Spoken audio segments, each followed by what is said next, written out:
पुण्यात नाकाबंदी केल्यानं मानखुर्द जकात नाक्यावर सध्या वाहतूक ही धीम्या गतीनं सुरू आहे। नवी मुंबई पोलिसांनी नियोजन न केल्यानं मुंबईकरांच्या वाहतूक कोंडीत भर पडली आहे आणि याचा आढावा घेतलाय आमच्या प्रतिनिधींनी। बघूयात।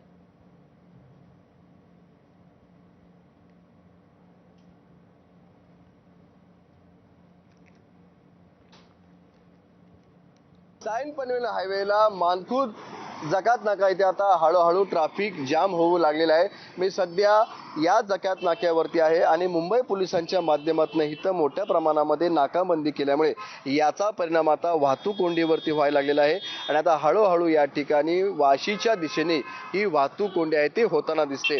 जे मराठा आंदोलक मुंबईमध्ये जाण्याचा प्रयत्न करतायत त्यांना या ठिकाणी अडवलं जातंय, त्यांच्या गाड्या अडवल्या जातात आणि जर अन्नधान्याच्या असेल त्याच्यामध्ये काही जेवण असेल, जीवनावश्यक वस्तू असतील त्याच गाड्या फक्त मुंबईत सोडल्या जात आहेत आणि कार्यकर्त्यांना इथे उतरून नवी मुंबईमध्ये परत पाठवलं जात आहे।